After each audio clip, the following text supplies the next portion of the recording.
Did you want me to say something else? How's it going out there? Good. I just wanted to capture your cool stance. My water filling stance? Yeah. Not bad. You gotta hold this. Oh, that's kind of annoying. Yeah, that's why I'm chilling like this.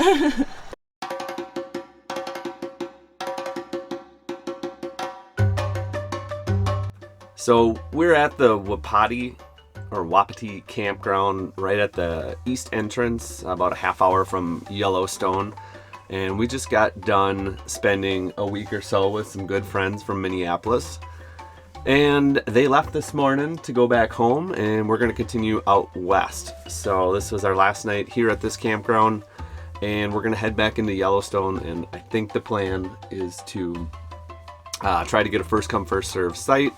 It's Friday on Labor Day weekend, and probably not the best plan, but there's also some BLM land right south of Yellowstone, in between Yellowstone and the Grand Tetons, I think. So we might try to also go there, but we're just going to bring you along today, and we're going to see what happens. See what we run into. I think we'll find something. Hopefully.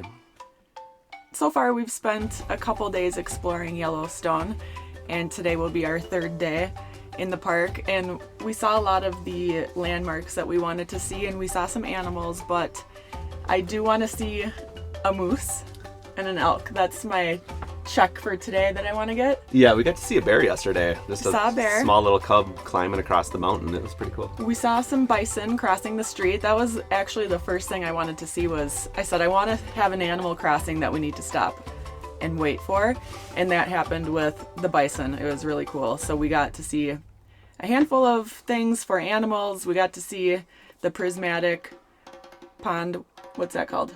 Prismatic. The Grand Prismatic. I can't remember. It was awesome. That was definitely Grand Prismatic Pool. my favorite thing so far. We saw Old Faithful, and just driving the lake was like super beautiful. So we've definitely gotten a sprinkling of the sightseeing, and we were able to be passengers in our friend's truck. So we got to experience it from just the regular vehicle perspective, and now today is the first day that we're driving our van in. We're about ready to go. We're getting kind of late, so we should get going. Let's go.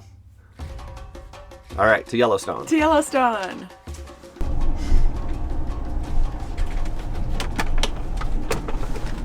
Same dude as yesterday. Is it? Yeah.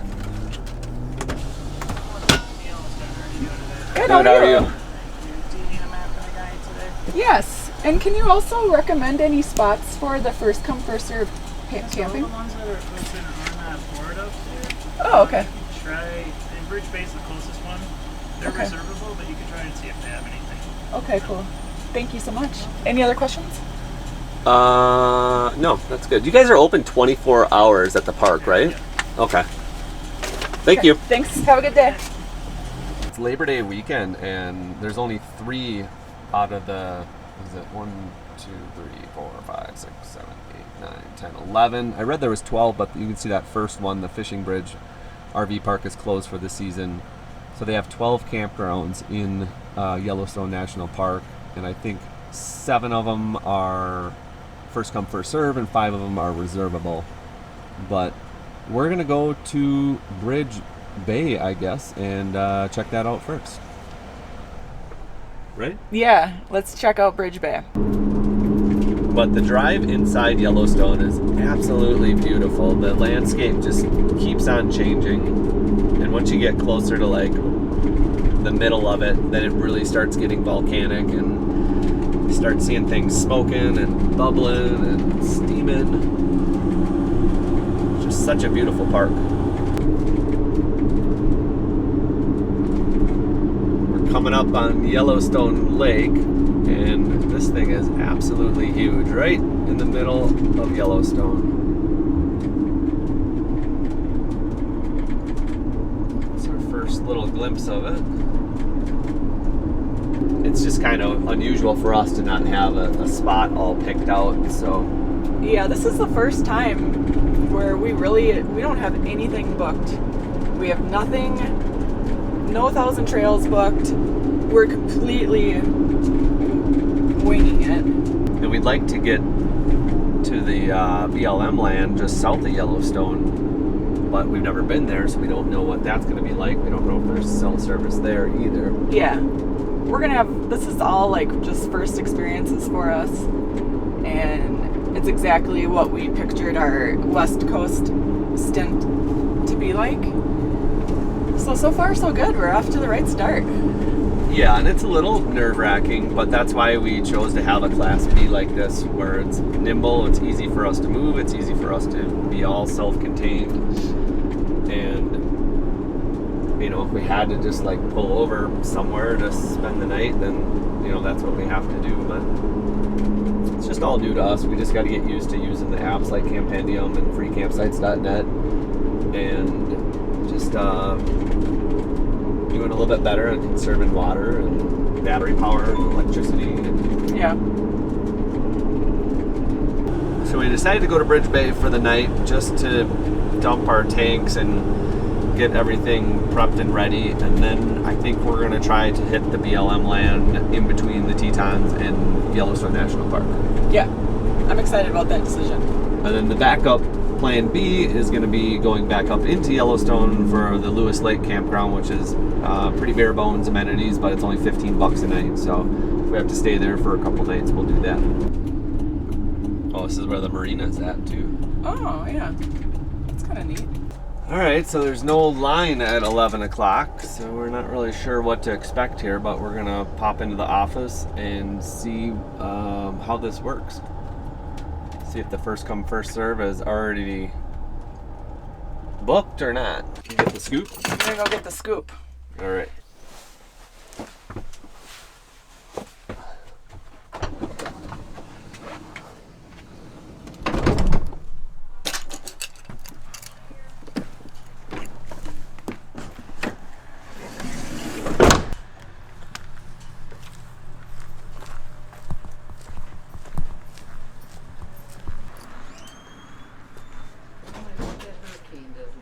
Hello.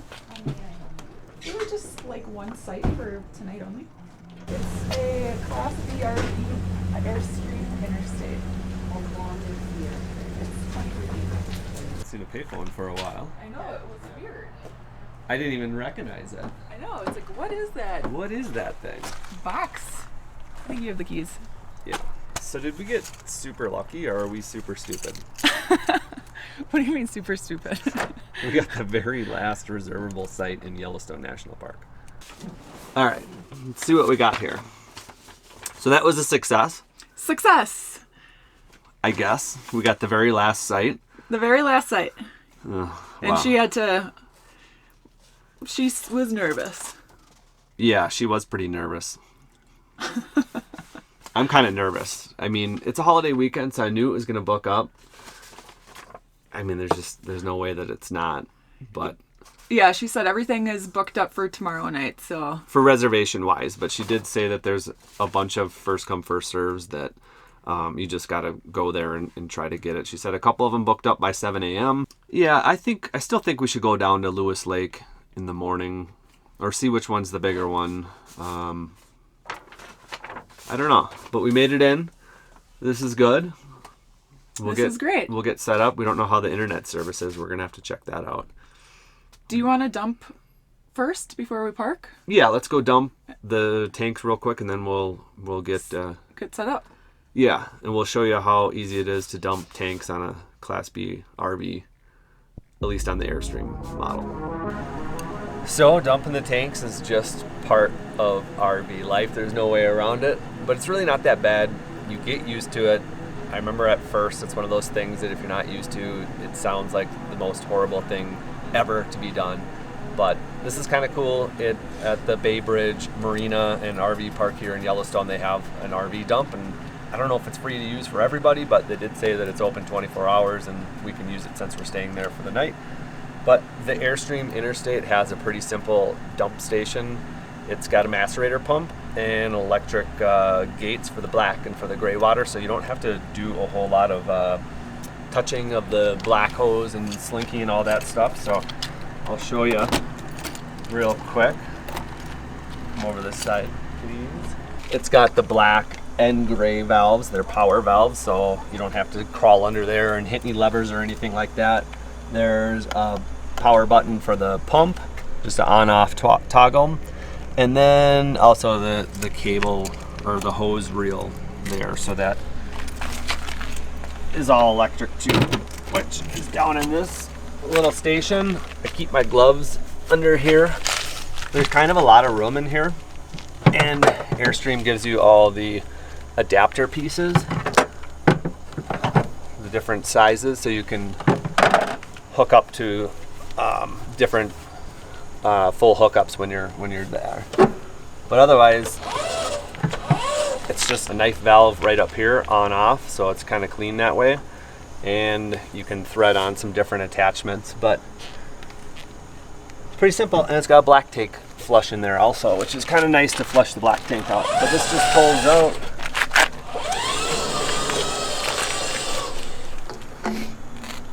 Which goes into the sewer hole. And you just open the valve there. Then you just hit the button. Actually, you gotta open one of the valves first. Huh. You done messed up, Aaron! Black tank first. Oops. Got ahead of myself. All right, the black tank's open with just the touch of the valve there, and then you hit the pump on. So we'll let that go, and then we'll do the gray tank after. All right, so it just takes a few seconds to a few minutes, depending on how full your tank is. Our black tank was not that full, so it only took about 30 seconds. But I'll close the valve. I'll open the gray tank, and then just hit the switch again. And you can see that this is kind of a little bit cleaner than some of the other RV dump styles, so I like it. It's nice and simple. It's not that bad. Just gotta get used to it. Part of life.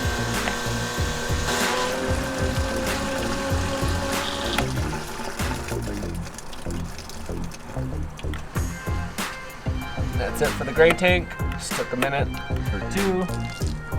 I close it. Just kind of drain the valve a little bit. The hose. Just hold it up at an angle. So it kind of drains a little bit more out of the hose. Then you just close your valve on that and let that drain for another couple seconds. And you won't have any mess. I've seen some videos on dumping like the hose valves and they leak like ounces of liquid, which is kind of gross. So this is all self-contained. It's all inside the hose, inside this reel box. And you're not gonna worry about it. And then this,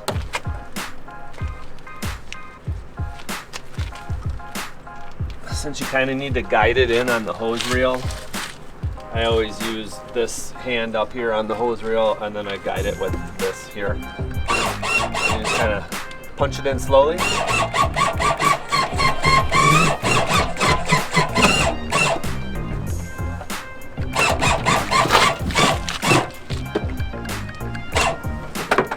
And that's it.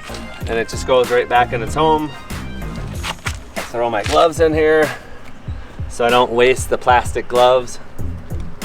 They have to replace these sometimes, but you just don't really get that dirty, so it's not that big of a deal. Throw those back in there. Close the bottom. Make sure your valves are closed. Pumps off. And that's it. Super quick and simple. So, good job Airstream on putting that in there. The only negative part about this system is that there's a motor underneath there, a pump actually. It's called a macerator pump, and we've already had to replace that once. So I didn't do a video on that, but I did write up a blog on our website for that. So get that big rock out of there. That's the only downside, is that you have more parts that are breakable, but it does make the whole setup and system easier. All right, let's get to our campsite. To the very end of the campground, H-loop.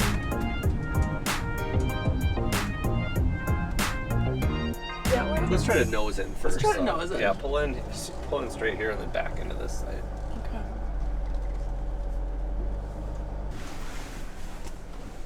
And we don't use leveling blocks, so this is our system.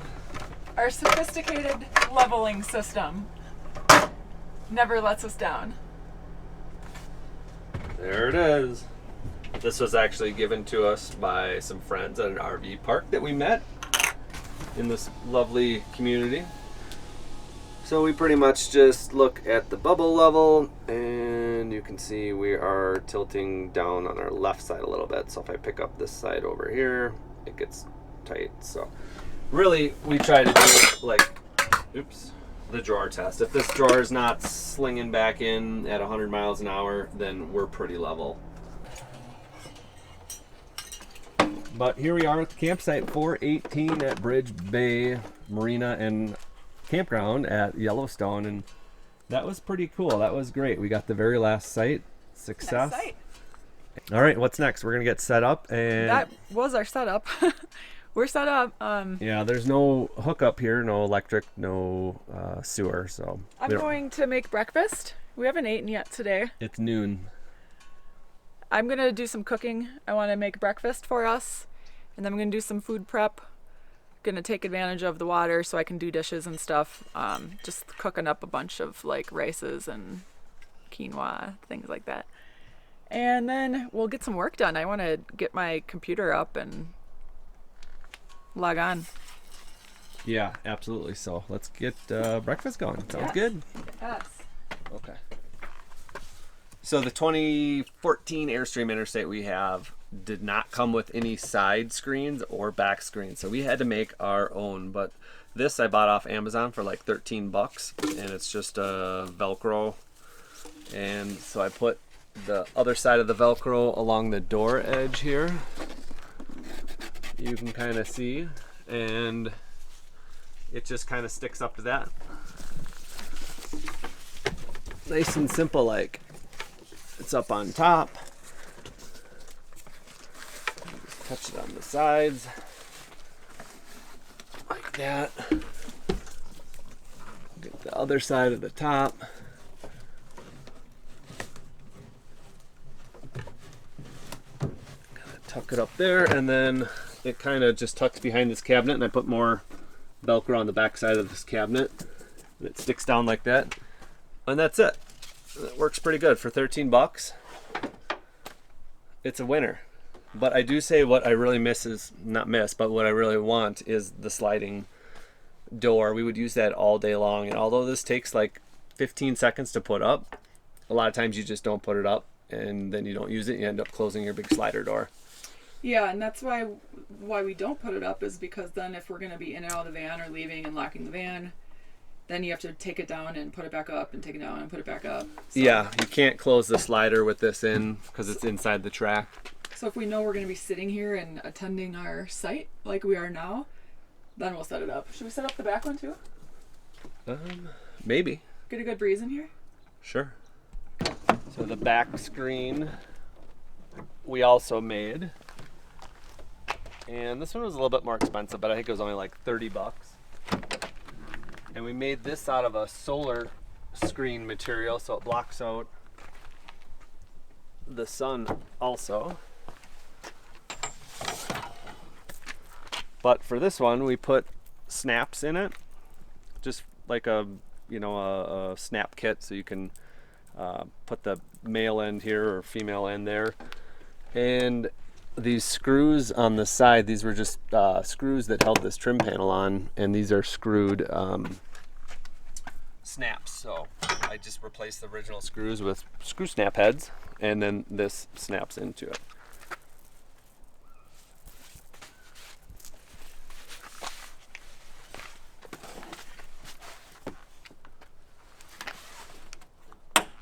And it just kind of snaps right into place.